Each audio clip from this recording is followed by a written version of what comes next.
We have now good news. Solved the technical difficulties with Major Garrett's interview with Vice President Mike Pence. It happened just a few moments ago. Here's our conversation.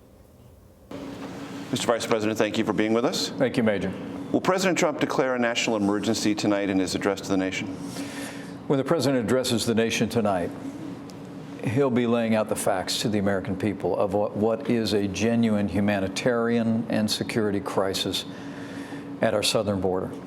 Major, as we sit here today, nearly 60,000 people over the past several months have attempted to come into our country illegally. But for the first time, the predominant number are families and unaccompanied children, and it simply is overwhelming the ability of our Customs and Border Patrol to deal with it. Add to that human trafficking, the flow of narcotics, the apprehension in the last year of 17,000 individuals at our southern border with previous criminal histories, and the American people will hear from the President tonight that we have a crisis and we have to address it, and the time has come for the Democrats to come to the table and start negotiating, not just to end the partial government shutdown, but to address the humanitarian and security crisis at our southern border. You understand all too well, Mr. Vice President, the idea of this national emergency and going around the appropriations process is something the President has suggested.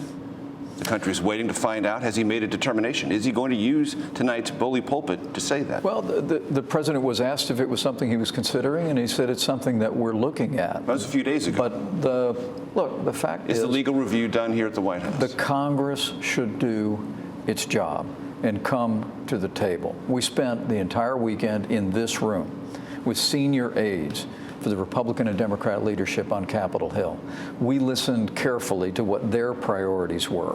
What the President put forward is a reaffirmation of his determination to build a wall on the southern border. But the President said it could be a steel barrier, recognizing the concern in concrete sun. I think that there were many Democrats in the leadership meetings who expressed concern about concrete, and the President said we'll build a steel barrier. But the President also listened carefully to their priorities about additional humanitarian and medical resources, additional technology for screening at all of our ports of entry. We've incorporated those reforms, including legal reforms. And the proposal that we have on the table is a reflection of the President's priority to build a wall, to provide resources to Customs, Border Patrol, and Immigrations and Customs Enforcement. But our proposal also incorporates what we're hearing from the Democrats. But the fact is, what we heard over the course of this weekend is they're not even willing to negotiate until the President reopens the government.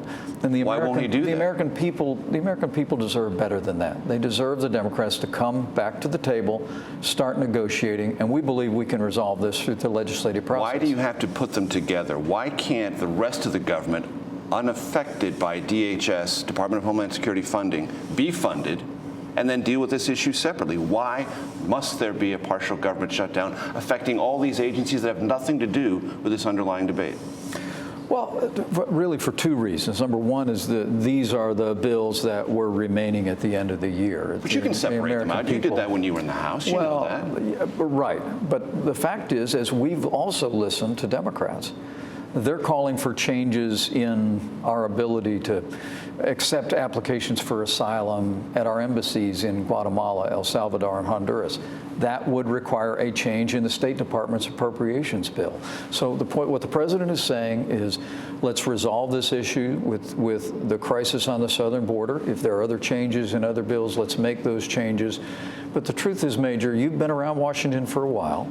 You know that we could resolve this in a matter of hours if the Democrats will come to the table and start negotiating in good faith. And the American people also deserve to know, on the very first day of this partial government shutdown, the President sent me to Capitol Hill to make a good faith offer that would have avoided the shutdown altogether. Now we're 3 weeks in, and tonight the American people, the President will take his case directly to the American people.